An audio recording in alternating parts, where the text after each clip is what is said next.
네, 이어지는 시간 허반석의 작전 리포트 시간입니다. 증권가 리포트 분석해보는 시간이죠. IR 분석의 신 허반석 전문위원과 함께합니다. 안녕하세요. 네, 안녕하세요. 네, 반갑습니다.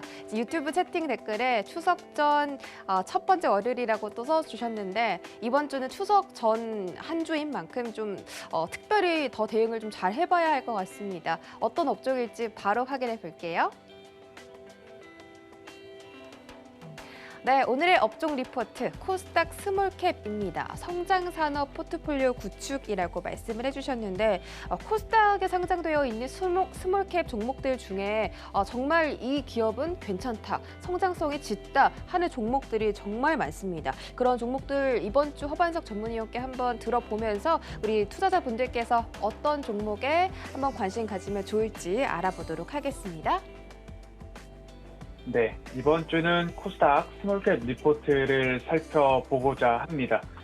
성장 산업 포트폴리오 구축이라는 제목을 좀 말씀을 드리려고 하고요. 그리고 리포트에서도 미래 신성장 산업으로 포트폴리오를 꾸려보자라는 이야기를 좀 전하려고 하는 것 같습니다. 올해 9월 8일자 키움증권에서 발간된 리포트를 중심으로 이야기를 좀 이어가 보도록 할 텐데요. 8월 시장 동향을 조금 더 살펴보도록 하겠습니다. 변동성 확대 속 개인 투자자들의 순매수세가 지속되고 있습니다. 하지만 외인과 기관들의 매도세는 조금 변동성을 불러오고 있고 오히려 지수를 좀 방어해주면 어떨까 하는 기관들에 대한 기대감이 오히려 매도로 이어지면서 개인 투자자들이 홀로 지수를 좀 방어하지 않았나라는 생각이 드는 모습이었습니다. 그리고 지수 상승 대비 중소형주의 수익률이 좀 부진했고 기관 투자자들 마찬가지로 대규모 매도를 지속하고 있는 모습입니다.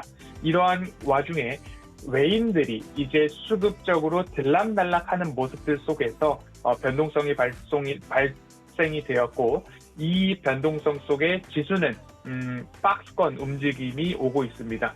이 지수들의 고점과 저점을 살펴보니까 플러스 마이너스 100포인트 이내로 위아래 움직임을 보이면서 조금 변동폭이 크지 않았나라는 8월과 그리고 9월 현재까지 시장 움직임이 이어지고 있습니다. 코스닥 지수가 6월부터 3개월 연속 유가 시장 수익률을 크게 상회하고 있는 모습입니다. 코스닥 상승분의 약 82% 시총 상위 기업이 좀 차지를 하고 있었고요. 셀트리온 헬스케어가 8.3% 상승, 셀트리온 제약이 13.4% 상승, HLB가 44.9% 상승을 보이면서 이렇게 코스닥 상승분의 80% 이상을 시총 상위 기업들이 대부분 차지했다라고 보실 수 있고요. 상승 종목수 대비 하락 종목수가 그렇기 때문에 절대적으로 많았다라고 보시면 좋겠습니다. 대부분 그러니까 개별 종목 장세 지속에도 불구하고 2차 전지 소재 기업을 제외하면 뚜렷한 주도 업종이 없었다. 시총 상위주들이 상승을 주도했고 그렇기 때문에 하락 종목수가 더 많았고 그러면 개인 투자자분들께서는 체감상 코스닥 상승이 그렇게 좋았다고 반문할 수 있는 시장의 모습이었다라는 말씀을 좀 드릴 수 있을 것 같습니다. 코스닥 시장의 주요 매수 주체는 개인 투자자였고요. 개인 투자자의 순 매수 규모가 1조 5천억 원 수준이었고요. 기관 투자자의 순 매도 규모는 1조 2천억 원 수준이었습니다. 결국 양 시장의 대부분의 지수 방어를 개인 투자자분들이 해 주었다라고 보실 수 있을 것 같고요. 신용잔고가 최대치를 좀 경신을 하고 있습니다. 신용잔고를 보면 코스피는 13조 4천억 원으로 전월 대비 1% 이상 성장을 하였고요. 늘어났고요.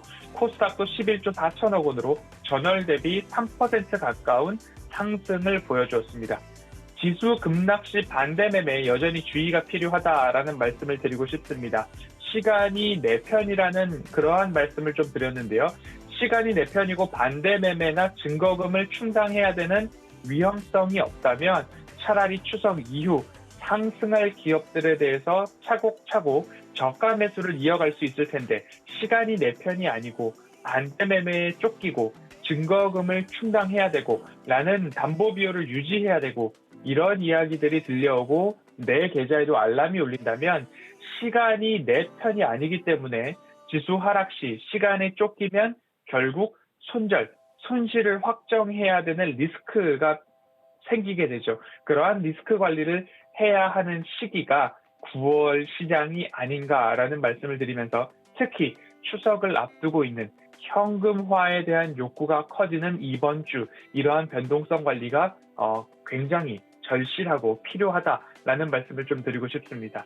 9월 증시 일정, 9월 주요 증시 일정에 대해서 9월을 시작하면서부터 누누이 또 강조를 드렸는데요. 고용지표 발표 등 지금까지 많은 이벤트들을 해소해 왔고요. 지난주에 한국은 선물옵션 동시만기일이 있었죠. 앞으로 보면 14일 미국 소비자 물가지수 발표가 있고요. 17일 미국 선물옵션 동시만기일이 있습니다. 이렇게 되면 한국 추석 연휴까지 이어져서 진입하게 되고요. 22일까지 연휴가 지나고 나면 22일, 23일 미국의 FOMC 회의까지 열리게 됩니다. 이러한 일정들 지금까지도 9월 매주마다 이벤트들이 많았습니다. 하지만 이번 주도 그렇고 다음 주도 그렇고 FOMC 회의까지 끊임없이 매주마다 굵직굵직한 이벤트들이 있는 9월 증시이기 때문에 개인 투자자들 매수 여력이 무한하지 않다.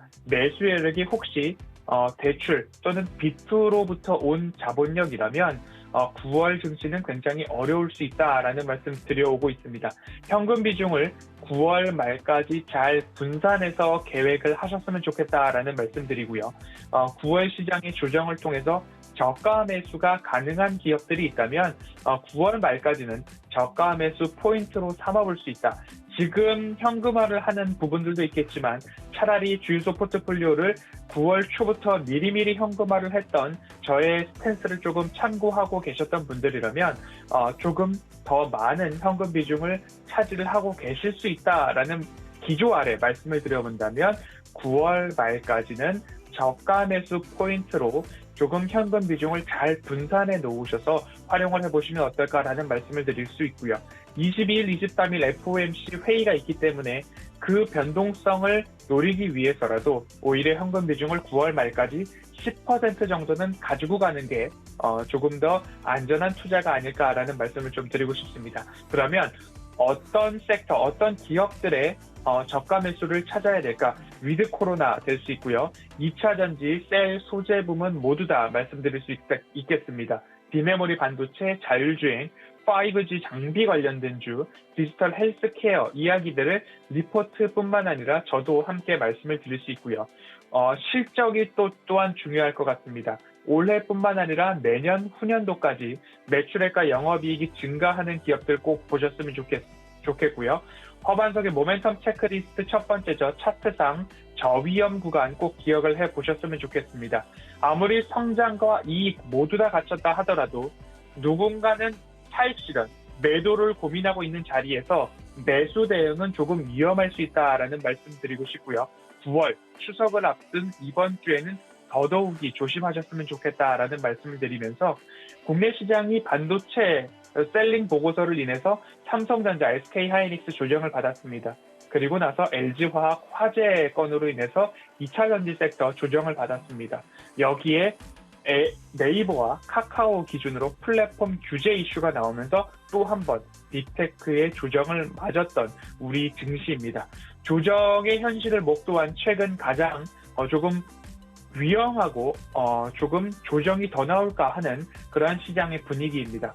고점에서 지수 고점과 종목 고점에서는 악재에 조금 더 민감하게 반응하는 시장 모습이기 때문에 9월 앞으로의 시장도 조금씩 조심하셨으면 좋겠다라는 말씀을 좀 드리고 싶고요. 디지털 헬스케어 그리고 피부 미용 쪽에서는 리포트에서는 파마리서치, 루트로닉, 뷰노, 딥노이드, 라이프 시멘틱스 등을 말씀을 해주고 있고요. 이야기해주고 있고요.